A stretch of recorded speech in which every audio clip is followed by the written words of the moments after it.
Brothers and sisters of Local 1066, this is Dan Hudak, Vice President. We had ourselves a meeting at 4 o'clock, an informational meeting regarding the tin mill. All of us who were prior tin mill members, when it was shut down, we were invited to hear what President Lash and Grievance Chairman Tim Johnson had to say. And it was definitely interesting. Before we get into all that, I just want to say, as the Vice President, from what I've gathered, you guys elected me for two reasons. One, you wanted me to serve in that role alongside the President, be there for him, work alongside him, be a voice of reason at times, give him the ideas that I have, that you've grown to know over the years as me being involved in the union, and try to implement some of those ideas. And secondly, I believe, from what I gather, you guys voted for me because of my integrity, the moral compass that I have, the knowledge that I have of the contract, labor law, etc. Well, I can tell you that I have not been successful at the first one, that's for sure. And unfortunately, it's because of the second one. And that was outlined today in the meeting. I have not done very much as the Vice President, which I'm sure a lot of you know. I have not been allowed to participate in very much. I don't have a key to the hall, don't know the code to get in,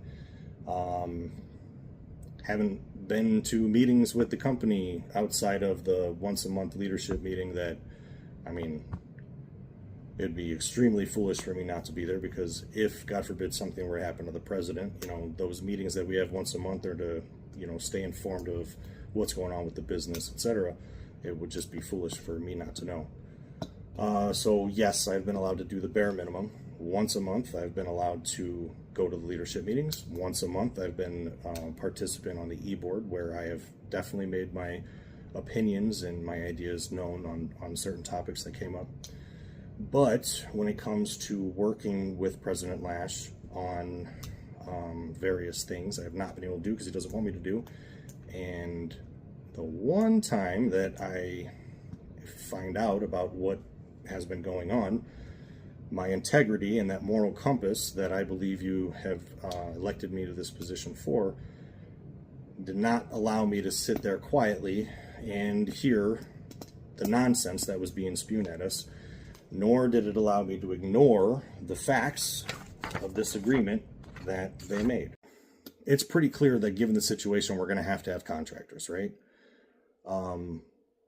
Look, we all want the tin mill to come back. It's good for the company. It's good, and anything good for the company as far as them making money is good for us. You know, more money, more jobs, more, you know, the longer they're in business. It's good for our union because it's growing, right? We're going to be getting more members out of this. And it's good for everybody. It's good all around that the tin mill comes back. And we have to understand that contractors are going to be necessary to make this happen. But we have checks and balances in our contract for a reason. Giving them carte blanche is not something that any union official should be doing. Let me say this. When we were in the meeting, I had all of these questions that I wanted to ask, and I was not able to because, unfortunately, President Lash and Chairman Tim, they dodged my questions. I was only able to get to the second part before people got fed up with the fact that they were just, you know, I asked them, will you go through the agreement? Will you go line through line and explain this to people? Because, look, you went on Facebook and you touted that, you know, you preserved our members' rights. Well, I've got the document here, and no, you have given up our rights in numerous different bulletin points here. All of these lines is giving this, giving that, giving this, giving that. Nowhere in here did you preserve any rights.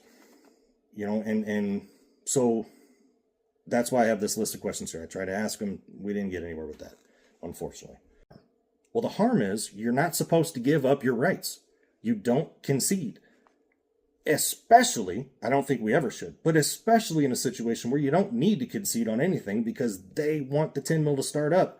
So do we, but this is their idea. This is their company. They're the ones investing the money to do this. Why are we giving things up? Again, it doesn't make any sense. Now, I do believe that probably a lot of these issues will probably get worked out as we go, but this is shameful. This is disgusting. I'm appalled at this, but I'm not really surprised because this has been an ongoing theme for a long time. We need to do better. I'm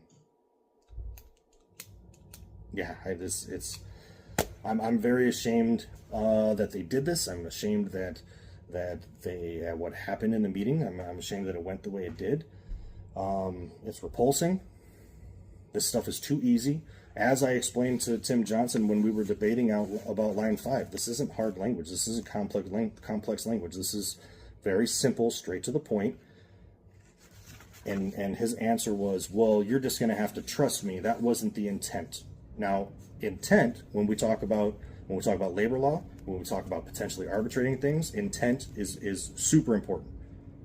But intent can't overrule clear-cut language. This is clear-cut language. Now, I'm willing to bet that a lot of these issues nobody thought of because it was done back in February with nobody's input. No membership was brought in on this conversation. No past grievers were brought in this conversation who are from the area. You know, I mean, there's a ton of questions that I still have. There's questions that our members had that weren't answered. What are we going to run? What are we anticipating running? What's the gauge going to be? How wide? Is any of this stuff going right out the door? Is stuff going to go all the way through the process? If so, how much of each? We don't know anything. We weren't really informed of anything. We were given a quick synopsis of only like 2 of these portions of the agreement, and the only reason why we even went into heavier parts was because I brought copies for everybody to see. And that is a damn shame.